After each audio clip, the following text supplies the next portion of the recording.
దేవునికి స్తోత్రం. అందరికీ నా హృదయపూర్వక వందనాలండి. Praise the Lord. దేవుడు మిమ్మల్ని మీ కుటుంబాలను దీవించి ఆశించును గాక. ఈరోజు దేవాదేవుడు మనందరి కొరకు తెలియపరుస్తున్నటువంటి అద్భుతమైన చక్కటి వాక్య సందేశం యెషయా గ్రంథము 26వ అధ్యాయం 12వ వచనం. యెహోవా, నీవు మాకు సమాధానము స్థిరపరచుదువు, నిజముగా నీవు మా పక్షముల నుండి మా పనులన్నిటినీ సఫలపరచుదువు. దేవునికి సమస్తమైన మహిమ కలుగును గాక. ఈ గొప్ప వాగ్దానము మనందరి జీవితాలు కూడా నెరవేర్చబడును గాక. ఆమేన్. ఈరోజు మనకు తెలియపరుస్తూ గుర్తు చేస్తూ ధైర్యపరిచేటువంటి మాట ఏంటంటే, దేవుడు చెప్తున్నాడు, నీ కుటుంబాల్లో నీకు దేవుడు సమాధానాన్ని ఇవ్వబోతున్నాడు. ఇవ్వడం మాత్రం స్థిరపరచబోతున్నాడు. సమాధానం లేని కుటుంబంగా నీ కుటుంబం ఉంటుందా? సమాధానం లేని విధంగా నీవు మనుషులతో జీవనం కొనసాగింపజేస్తున్నావా? అయితే నా దేవుడు చెప్తున్నాడు, కొద్ది కాలం సమాధానం ఉండి మరలా సమాధానం కోల్పోతున్నట్లయితే, ఇదిగో దేవుడు ఇస్తున్న మాట ఏంటంటే, సమాధానాన్ని స్థిరపరిచే దేవుడు ఆయన. నీవు మాకు సమాధానాన్ని స్థిరపరచుదువు. ఎస్, ఆయన ఖచ్చితంగా సమాధానకర్త అండి. సమాధానాన్ని ఇస్తాడు ఖచ్చితంగా. నిజముగా దేవుడు చెప్తున్నాడు, నిజముగా నీ పక్షం నుండి నీ పనులన్నిటినీ సఫలపరుస్తాను. సమాధానం మాత్రమే కాదట, ఏంటట, నీ పనులను సఫలపరుస్తాను. ఈరోజు నువ్వు చేసే పనులలో విఫలమైపోతున్నావేమో. ఈరోజు నువ్వు చేసేటువంటి జాబ్లో, బిజినెస్లో నీవు సక్సెస్ అందుకోలేకపోతున్నావు, సక్సీడ్ కాలేకపోతా ఉన్నావు. మరి ఎవరు నీకు సక్సెస్ ఇచ్చేది? ఎవరంటే దేవాదేవుడు, యేసుక్రీస్తు ప్రభు. నిజంగా, అబద్ధం చెప్పట్లేదు ఆయన. అందుకే చెప్తున్నాడు, నిజంగా అంటున్నాడు. బైబిల్ ముందు అద్భుతంగా రాయబడిన మాట నిజముగా మన పక్షములో ఆయన ఉండి మనం చేసే ఏ పని అవుతుందో దైవ చిత్తాన ప్రతి పనిలో దేవుడు సఫలం కలగజేస్తాడు. సమాధానాన్ని స్థిరపరుస్తాడు. అదేవిధంగా నీ పనిని సఫలపరుస్తాడు. అంటే ఎలా సఫలపరుస్తాడు? నీ పక్షంలో ఉంటాడు. శత్రువు నీకు విరోధంగా ఎంతమంది లేచినా కానీ, నీ పక్షాన ఎవ్వరు ఏ మనిషి లేకున్నా కానీ నీ పక్షాన దేవుడు ఉన్నాడు. నీకున్న సమస్యలను బట్టి నీ పక్షాన్ని ఎవ్వరు నిలబట్టలేదు. నీ పక్షం నీకు సపోర్ట్గా, నీకు మద్దతుగా ఎవరు మాట్లాడట్లేదు.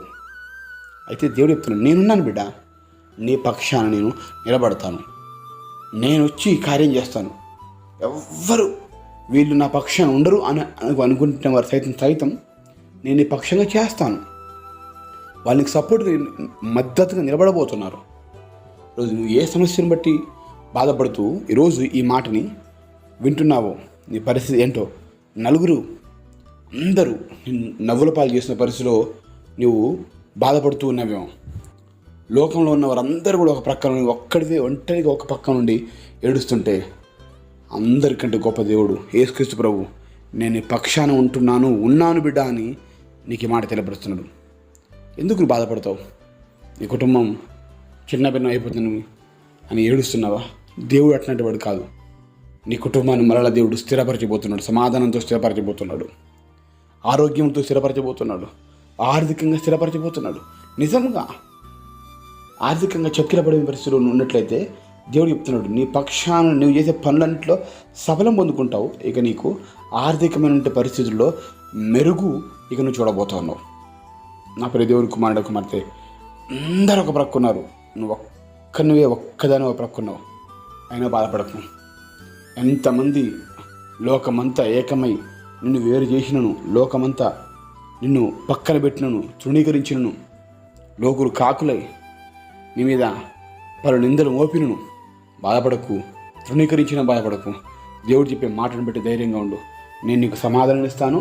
నువ్వు చేసే పనిలో నీ పక్షాన నేను విజయం కలగజేస్తాను. సఫలంగా ఉండబోతున్నావు, సఫలం పొందుకోబోతున్నావు. కనుక ఈ వాగ్దానం ఎక్కడి నుంచి వింటున్నా కానీ, ఈరోజు నీ పరిస్థితి ఎలా ఉంది, ఎటువంటి దుఃఖకరమైన పరిస్థితిలో ఉండి ఈ మాట వింటున్నా కానీ, ఏడుస్తున్నా కానీ, అనారోగ్యంతో బాధపడుతున్నా కానీ, నీ చెప్పుకోలేనంటి బాధ వేదంతో కృంగిపోతున్నా కానీ, ఎవరు నా మాట వింటారు, ఎవరు నా బాధ వింటారు అని చెప్పేసి ఏడుస్తూ విలవిల్లాడిపోతూ కన్నీళ్లు గారుస్తూ దిక్కుచోయిన స్థితిలో ఒంటరిదానిగా ఉన్న పరిస్థితులు ఉన్నట్లయితే, దేవుడిస్తున్న మాట ఏంటంటే, నీ పక్షాన్ని ఎవ్వరు లేకున్నా నేను నిజముగా నీ పక్షా నుండి నీవు చేసే పనులు ఒక్కటి కాదు అన్నింటిలో సఫలము కలగజేస్తాను. ఈ గొప్ప వాగ్దానం దేవుడికి ఈరోజు తెలియపరుస్తుండగా ధైర్యంగా ఉంచుదాం. ప్రార్థన చేసుకుందాం. ప్రార్థన. మహాగణుడా, పరిశుద్ధుల, ప్రేమ గల తండ్రి, వందనాలు, స్తోత్రాలు. అద్భుతమైన చక్కటి వాక్య సందేశం మాకు తెలియపరిచారయ్యా. నిజంగా మరొకసారి మమ్మల్ని బలపరిచినందుకు వందనాలు చెల్లిస్తున్నాం తండ్రి. నిజంగా మా పక్షం నుండి ప్రభు తండ్రి మాకు సమాధానాన్ని స్థిరపరిచే దేవుడు, మేము చేసే పనులను స్థిరపరిచే దేవుడు ప్రభు తండ్రి. ఈరోజు మేము విఫలమైపోతున్నాం, జాబ్లో కావచ్చు, బిజినెస్లో కావచ్చు, స్టడీ పరంగా కావచ్చు, అన్ని రకాలుగా కుటుంబ పరంగా కావచ్చు, మేము ఓడిపోతున్నాం. ఎంత ప్రయత్నం చేసి గెలుద్దాం అనుకుని ఓడిపోతున్నాం ప్రభు. మమ్మల్ని జ్ఞాపకం చేసుకుని మా పక్షం నిలబడి మీరు మాకు సహాయం చేయడం వేడుకుంటున్నాం తండ్రి. దుఃఖంలో, కష్టంలో, ఇరుకులు, ఒంటరితనంతో పోరాటం మధ్య బిడ్డలందరికీ నీవే గొప్ప విడుదల దాయిచేయమని యేసు శ్రేష్టమైన నామములో కృతజ్ఞతతో అడిగి వేడుకొని పొందుకొనిచున్నాం మా ప్రియ పరలోకమైన తండ్రి. ఆమేన్.